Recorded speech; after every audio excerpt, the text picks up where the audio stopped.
Welcome back to another episode of Profit Picks. If you are new, we always start this show by being transparent. We didn't have any show yesterday. Didn't have any show over the weekend.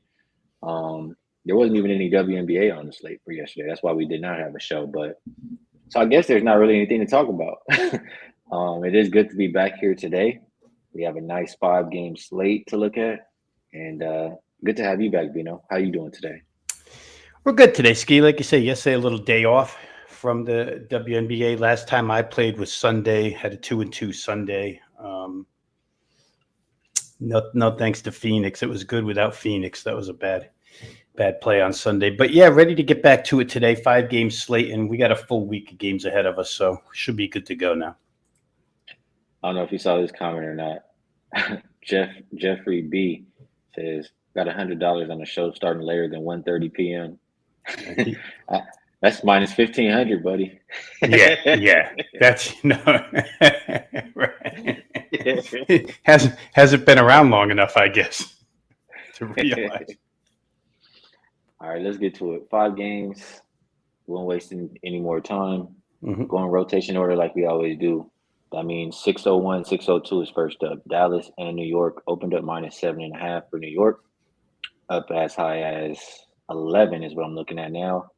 Total open 169.5. And I'm seeing it as high as 177. Big move on that total. Injury report, Maisha Hines-Allen still questionable for tonight. For the Liberty, they continue to be without Stewie, Sabali, and Kennedy Burke. For the Liberty, they did get a win in that last one, but they haven't been playing the best basketball here, Rob Veno, post All-Star break. They did also lose to Dallas after the All-Star break, 92-82. So it's a chance for them to get a little bit of revenge here. They are at a slight rest disadvantage.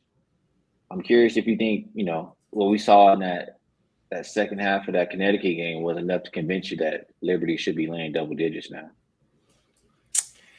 Yeah, it's hard with them, Ski. We've been talking about the same injuries with this team for about a week now. No Brianna Stewart. I've said enough that for me, the most important thing about her is her defense and the fact that they had 3 frontline players all sidelined at the same time, which they still do. Kennedy Burke, along with Sabali. It's hard, but they did, incorporate Mieseman into the lineup. First game, I think she only took 5 shots. I'd have to look back. I think she was like 1 for 5 from the floor. But you would think that in the second game with 1 under her belt, now maybe that would help them a little bit, gives them a little extra height, even though she can play from the perimeter as well. I just don't, it's hard to lay points with a team that's going this bad at this point in time. That was a huge revenge factor game on Sunday against Connecticut, and they couldn't get the job done. They're a little bit overvalued in the market. So I think the way you have to look all the time is directly at these big dogs against New York at this point in time.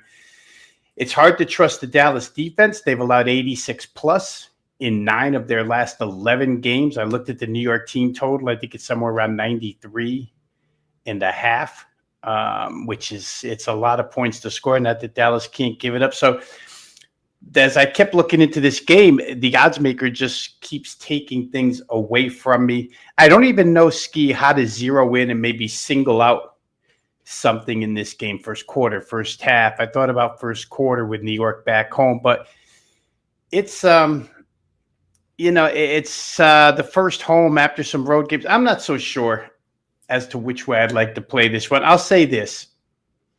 Arike did not participate in practice on Sunday, and the total was already fairly high. And then when she was announced in, it got even higher. Dallas game totals are getting to be extremely high at this point in time. I know they're both fast-paced teams, and I know I'm a proponent of playing Dallas over, but at this price tag, I'm not so sure I can get there. So I let this one go. I don't know that there's a result here, quite honestly, that would surprise me. So that's probably why I haven't bet it. Yeah, I'm going to actually just double check this here. Team equals wins and season equals 2025 and total higher or equal to 175.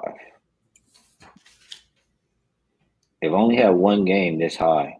It did stay under. It was versus the Fever on August 1st, just a few days ago, 78-86. So 166 was scored. So yeah, I mean, that goes to what you're saying. We do think of Dallas as a team that's not the best defensively. You know, 175, you start to get up there, 176 and a half. I can understand how you might think it's going too far. I did see, what is it, Algina in the chat? Say Dallas team total over 81 and a half. That Liberty defense hasn't been great. I mean, a lot of that losing streak was them just giving it up. I think they've given up just below 90 points per game the last 5. But hearing them talk, it is going to be a focus moving forward. So it's one of the tougher games. One of the tougher games for sure. But there's no way that I can lay the 11 with the Liberty the way that they played. I agree with what you said. They're just overvalued in the market right now.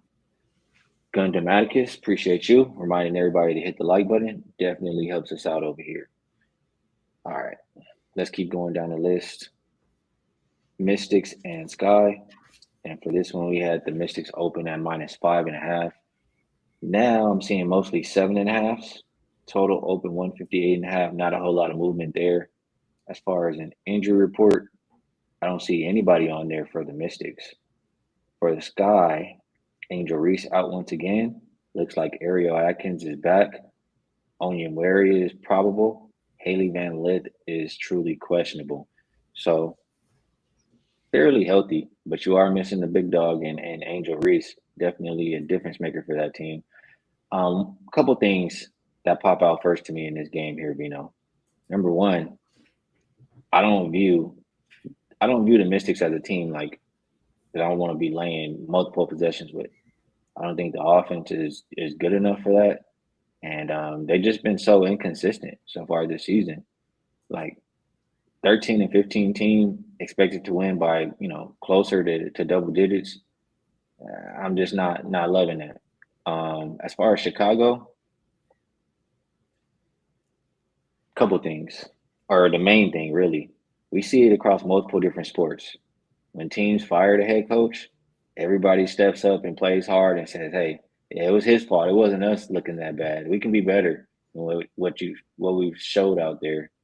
And that's how I would be looking in this game. So at the house as well, I would only look at the +7.5 here. How you feeling about it?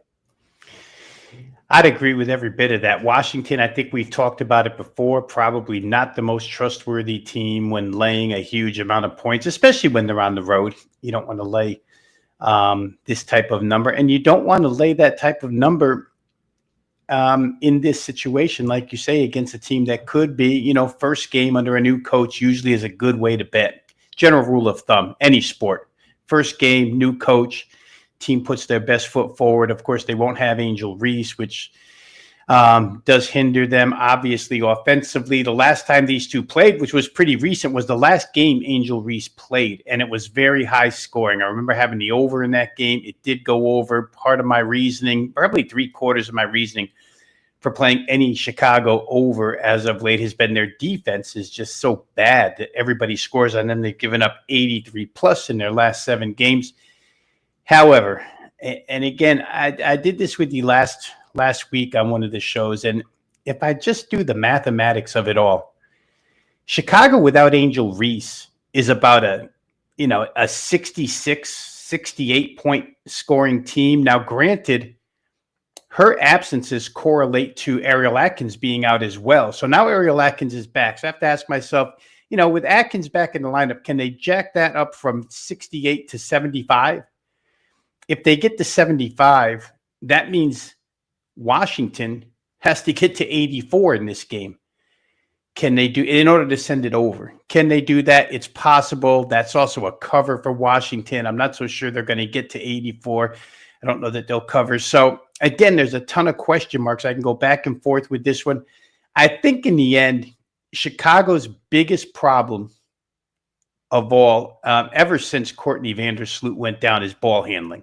Just turn it over way too much. And maybe having Atkins back in the lineup helps the ball handling a little bit, and they can stay close here, closer than the 7 would indicate. So I would probably try Chicago +7 if I was going to play. But again, did not play this one. Let it go.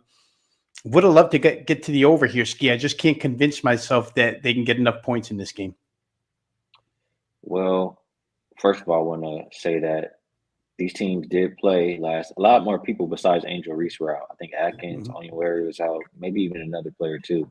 But the Mystics did win and cover as a 7.5 point favorite July 29th. So I just want to throw that out there.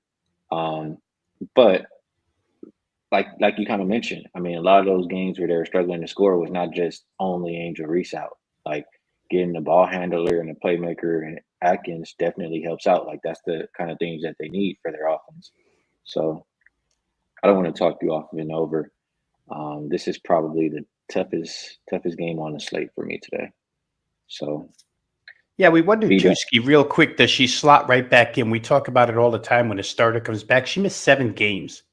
Does it disrupt things? Does it help things? We really don't know. We often answer that question after the game is played. We have the answer, but until the game is played, we really don't know.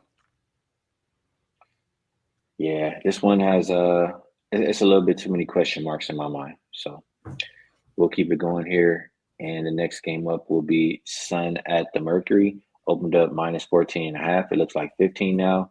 Total open 164.5. And it looks like as high as 169. So this one continues to go up. As far as who's available, I don't see anybody on the injury report for either team. So that is something that's rare in professional basketball nowadays. Love to see that though. First game off a long road trip for the Mercury. I believe a 5-game road trip for them came to an end.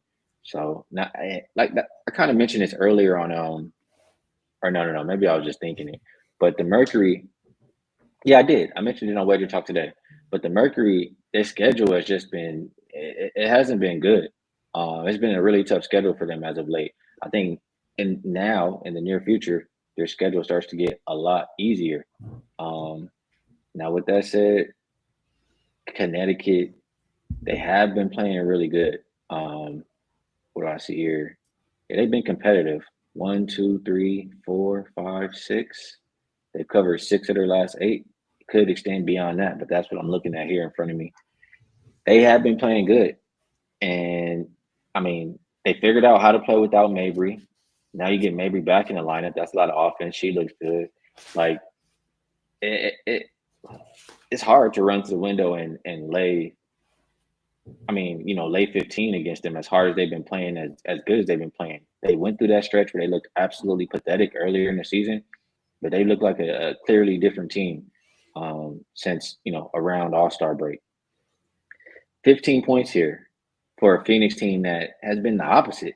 Like they've looked terrible. They've been so inconsistent. They've been what do I have here? They won 1, 2 of their last 6, 7, 2 of their last 7 games. Like, and they're laying 15. So, Veno, I'm gonna be real. That's what stands out to me in this game. For some reason, the market expects them to blow them out, even though they haven't been playing the best. And Connecticut's been playing better. I'm curious if you think that big number is warranted. I don't see how you could think it's warranted, Skee. I mean, you just in that analysis brought up about 3 or 4 reasons, whether you mention them as reasons or not to fade Phoenix, but they come across certainly as reasons to fade Phoenix, most notably first game back after a long road trip, double-digit favorite of this price. I mean, Connecticut just covered 2 numbers against the Liberty. Granted, the Liberty are injured, but still, it's a better team, and it's a team that in the second game had revenge. Connecticut talked a little bit. This is why sometimes you can't take overall seasonal statistics at this point in time. We're deep into the season now. Overall statistics will show one thing. Your favorite last 5 games can show another. But Connecticut's talked a lot about being better defensively. Marina Mabry, I think, said it before last game that their offense, she knows their offense isn't the best, but they know that if they play defense, they can create offense and stay in and they certainly did. I mean, they held New York to 33% shooting from the field in that first matchup. And then the other day, Sunday, they held them to like 23 or 24% from 3.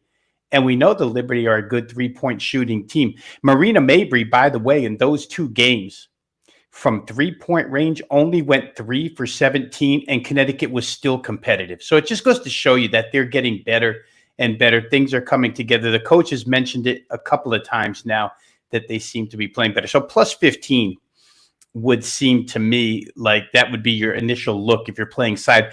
For me, I looked at the Connecticut team total, tell you the truth, Skee. The beginning or earlier when we talked about Chicago, I mentioned I'm not so sure Chicago, can they get to 75? Connecticut's proven they can get upper 70s almost every night now. And Phoenix has not been the best defensive team as of late. Their defense has gone south. They'd rather outscore you than defend you. I don't know if that changes here just because they're home, but I know Connecticut is playing with a different desire right now. And if I'm going to get 40 minutes out of them, and to enhance that, if they can get to 78 in back-to-back games with Mabry going 3 for 17, a little bit above 12% or 13%, 3 for 17 from 3-point range in those 2 games and still get to 78, I'd expect her to have a better game than what those numbers indicate, a little bit of a bounce back game. And I'd expect Connecticut to get to 77 points and go over their team total here. I had some thoughts, Veno. To what you said, first of all, to what you said about, what Mabry mentioned, the Sun are the number 1 defensive rated team last 5 games. I don't think we've been able to say that all season long, but they have been playing a little bit better defense. Now, when I hear that, and I'm talking about how much better the Sun have been playing lately, now I'm just looking a little bit closer at who they've been playing. A struggling Liberty team, injured Liberty team twice. I mean, they did lose by 16 to Seattle. They played a Golden State team who I believe, they might have been on a back-to-back, but they played on the road pretty much every game since All-Star break, and they were playing a lot of games in a short time frame, and they're injured too. So another banged-up, injured, not playing well team. They lost by 15 to the Sparks. Phoenix, I know they haven't been playing well, but I think I'm just going to be honest. This line is kind of telling to me. Like, I want to find any and every reason I can to back Phoenix. I just haven't been able to figure out what the exact reasons are, to lay this 15. But this is screaming to me, it looks so easy to go run and take the Sun, and they get blown out in this game. Like, that's how I feel about it. Take a look at the chat. Jose says team total over, so he's agreeing with you, I guess, on that. Jeff says Connecticut on the road just worries me. Offense much worse away from home. And Connecticut, I feel like Phoenix is better at home too. They've been on that road trip, so they should play better in front of their crowd. Nate asking, how about the long travel from Connecticut to Phoenix? How will that impact the Suns? Let's take a look at when they last played. Connecticut. Would be Sunday, right? Yeah, they played Sunday in Connecticut, yeah. Then travel across country to Phoenix. That is a good point. Phoenix did have to travel from Chicago back home to Phoenix as well, though. And we do talk about first game back home after a long road trip is usually a flat spot for basketball in general, right? This one is tough, but I don't want the Sun here just because I feel like, what I always say, Veno, when I feel like they're begging me to go and run and take this number, I don't want to be on that side. So I'm going to hesitate for now. But like I said, throughout the day, I'm going to try to find any reason I can to back the Mercury. ZB Miami says Thomas assists and rebounds over. Go for it, Veno. I was going to say, I think one thing we didn't talk about that may be the biggest factor of all, Skee, is the status of Satu Sabali, right? It seems to be a little bit of a saga there. Does she come back with a vengeance after what went on over the weekend, or does she pout a little bit? We're not sure. And just real quick to show you the difference between teams, and you're absolutely right. Phoenix has had a tough go of it schedule-wise. The schedule maker wasn't kind to them. I think 5 straight road games or whatever. But the schedule maker was equally, if not more, unkind to the Atlanta Dream And the Atlanta Dream without Ryan Howard played through that scheduling difficulty like crazy the last couple of weeks. So I don't want to say that Phoenix is descending at all as far as results go, but I would say that every team hits a lull in the season, and perhaps this is it. I just don't like when you hear more out of a coach than you have all year long. And I've read more out of Nate Tibbetts' mouth in the last 5 days than I've heard or read all year long. And for some reason, it reminds me always of Michael Malone with Denver. And it's usually when the team is going south. Connecticut, to the point of what I like the best in this game, over 76.5. They've gone over that number 7 straight games. And the point was made that their offense not as productive on the road as it is at home. And I would say that since they have, I think we could all say they've turned it up a notch, or they're playing better. Let's put it that way. Since they've been playing better, they haven't been on the road. So it's hard for me am I going to gauge recent times, or am I going to gauge all season long? That's kind of what I was talking about when we first started this analysis. Sometimes overall can be misleading. Fair enough. You know what else is worth a look too, though? I mean, I don't know what the number is. I forgot to look, but Morrow, man, she be grabbing those rebounds. If she don't do nothing, she's gonna go up and get a rebound. I would be curious what her number is tonight for the Connecticut Sun. All right, Fever and Sparks. This game opened up -1.5 for Seattle. Looks like -2 pretty much everywhere. Total open 159.5. And consensus, I would say, is 156.5. As low as 156, though. Injury report, nobody on there for Seattle. Nafisa Collier got hurt in that last game. Had no business really being out there of 50 points. But now they'll be without her for about 2 weeks, I believe. Or I'm sorry. I messed that up, didn't I, Veno? She might have gone to the Fever and I didn't know. Yeah, I messed that up. That's my bad. My bad, you guys. It's because something on my screen, it threw me off. So let me get back on track here. I'm supposed to be on Indiana and Los Angeles, right? So this one opened -1 for LA and flip of favorites, -2 for Indiana. Total open 172.5, and it's up to 178, right? Injury report, Caitlin Clark out. Nobody else out in this game. I'm going to pass this one to you while I get situated, because I was on all the wrong game. Let me get myself back in order here. Fever and Sparks, right. Big move on the total up. I mean, it's hard to argue against it in the Sparks game. How are you feeling about this one?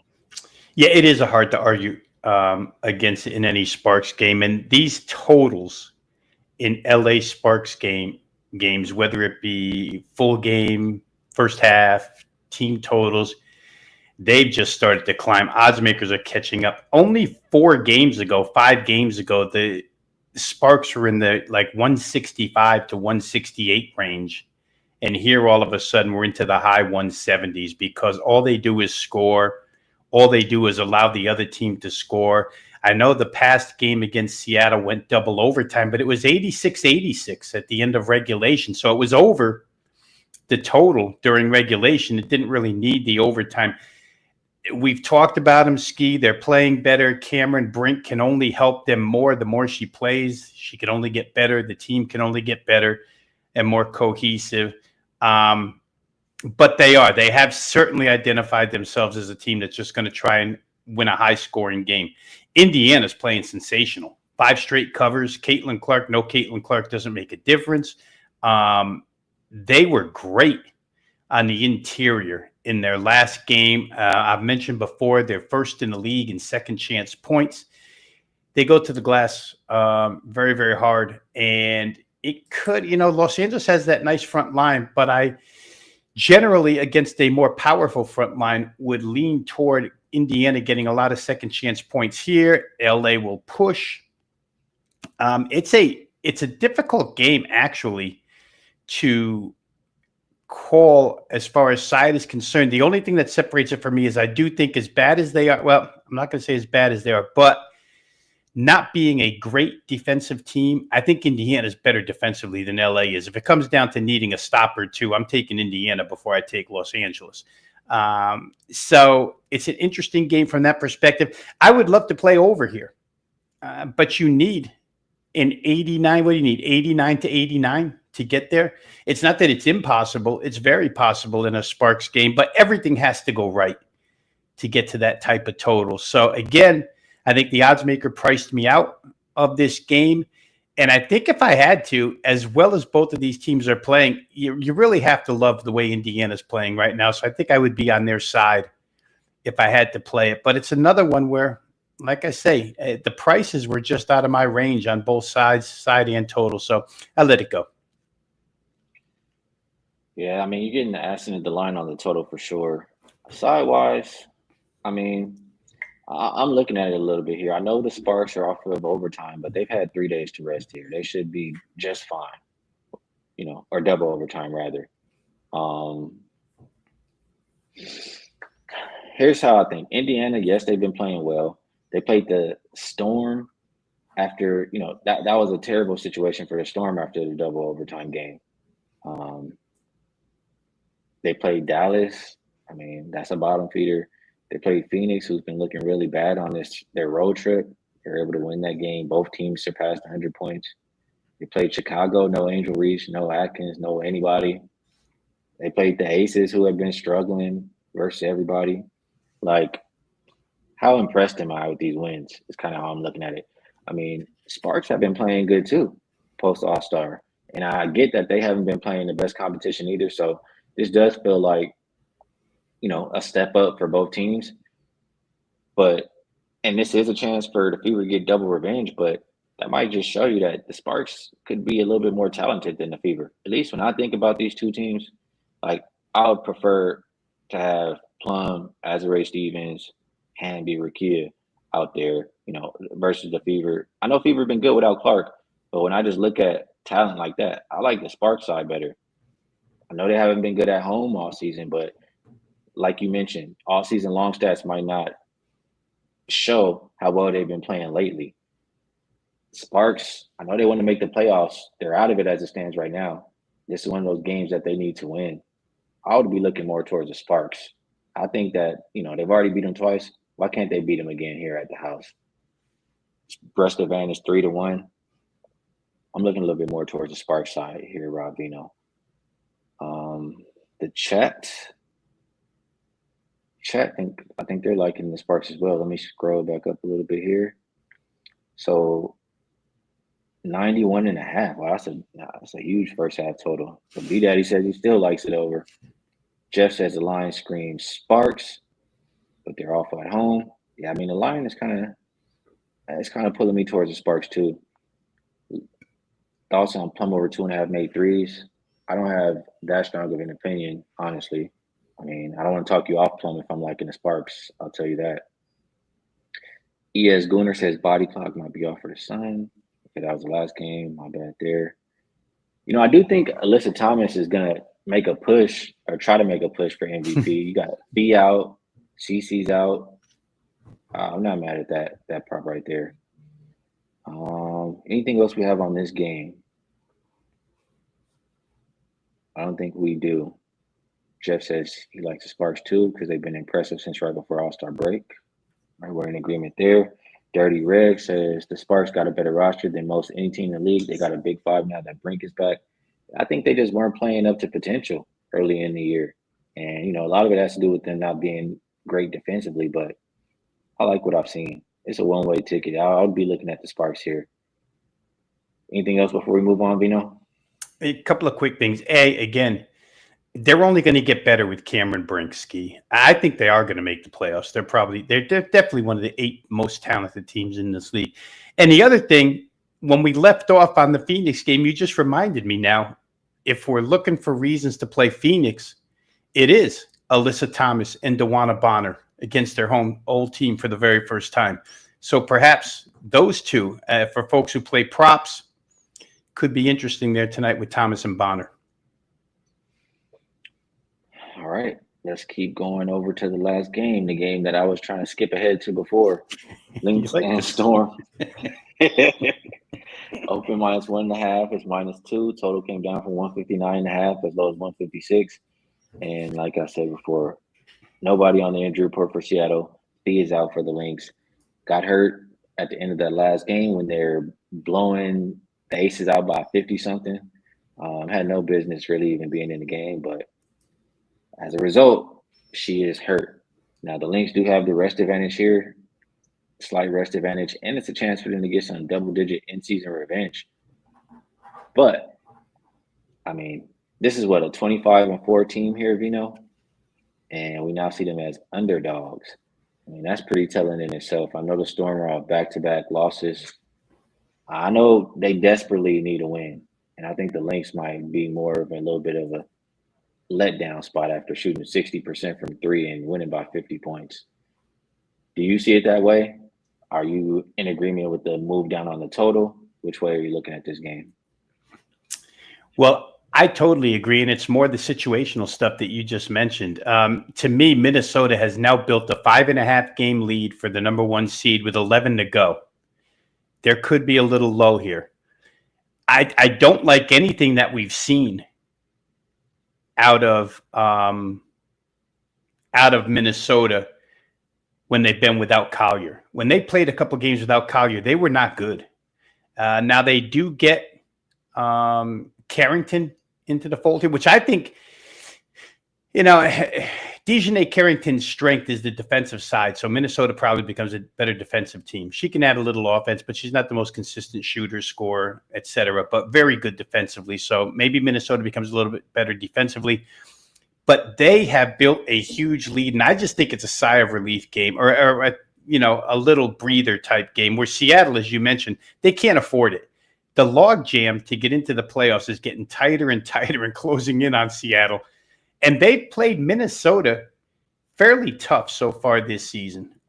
Lose 94-84 in Minnesota and lose, I think, win the first one in Seattle 82-77. They beat them outright. I think they can probably win this game. Again, I just don't like the way Minnesota's played. Even though it's only been 2 or 3, any game without Collier hasn't been a good offensive game to me. I think they probably struggle a little bit against the Seattle defense. Seattle off 2 straight losses. It's all situational, Skee, in this particular case, but I do think Seattle's probably the right side. I think so as well. I definitely think so. My bad. I'm gonna pull this up on the screen here. Actually, some things I was looking at. Just share for the visual people like me.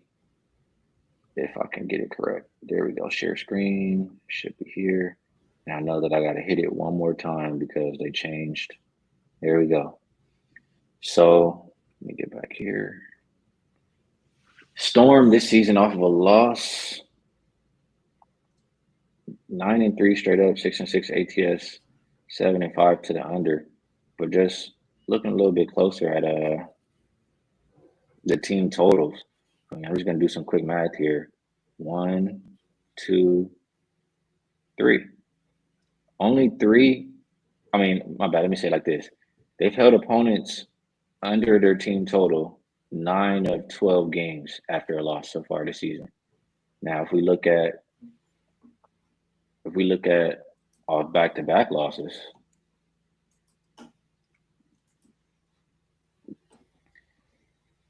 only 2 games so far this season.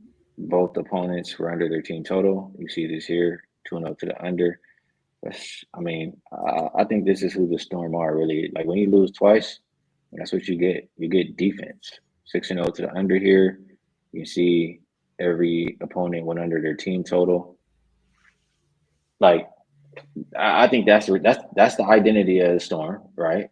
And if they're hungry, they're coming out. Like I think that's how they're going to win the game. If anything, even if they don't win, I think they'll play defense. That makes me think of team total under for the Lynx. And one more thing I want to look at here. Let's go to the Lynx so far this season, and let's look at them. Let's see if I can do this right. Off of a win, Or maybe I didn't even need to put that. Off of a, have they won by 30 plus? Let's do 20. Let's do 30 plus. See if they won by 30 plus this season. I think they have 2 games. They're 0-2 straight up and ATS after winning by 30. Shows that it could be a little bit of a letdown here. Team total is kind of 1-1, but some interesting stuff to say the least. Rob Veno, any thoughts on those things that we put up there?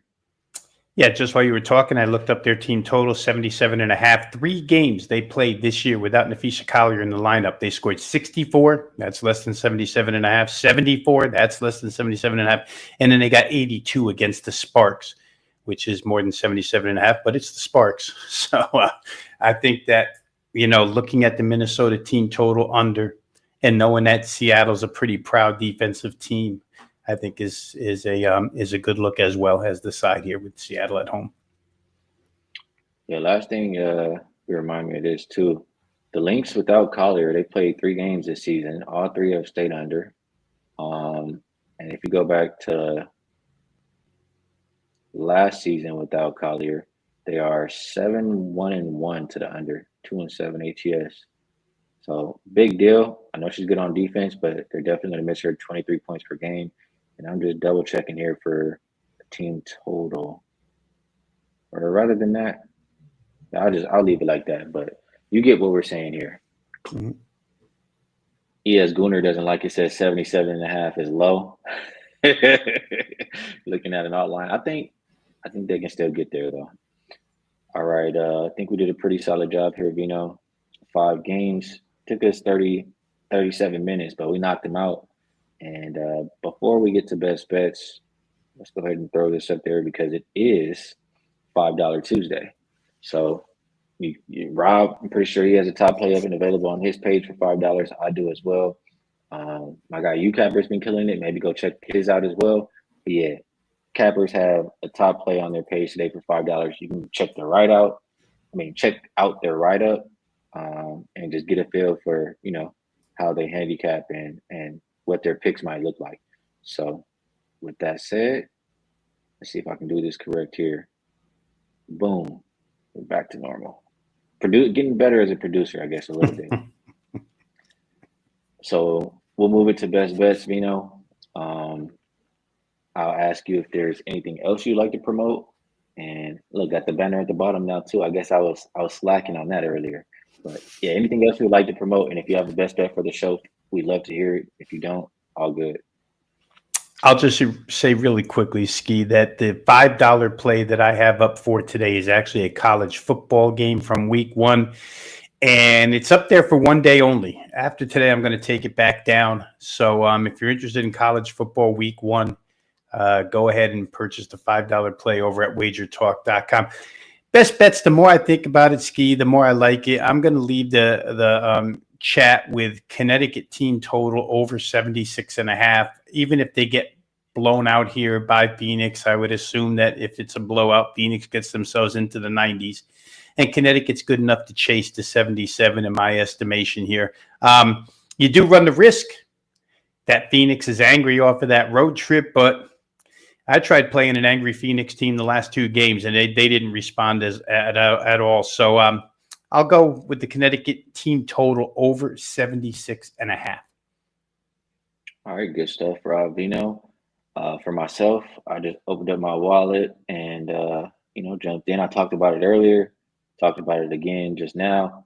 Gave plenty of reasons why looking at Minnesota Lynx team total under 77.5 seems like a solid way to go today. So that would be my best bet for the show. Lynx team total under 77.5. Veno, good to be back with you. Appreciate you taking the time to cap these games with me. Everybody in the chat, appreciate you guys as well. Good people, entertaining, and you guys help us, get to the bag as well. Some good insight out there as well. Twitch, X, Kick, YouTube Shorts, Spotify, Apple, we love you all as well. We will be back tomorrow. I'm pretty sure we have a game. Yeah. We'll be back tomorrow. We do have 1 game, Aces and Valkyries.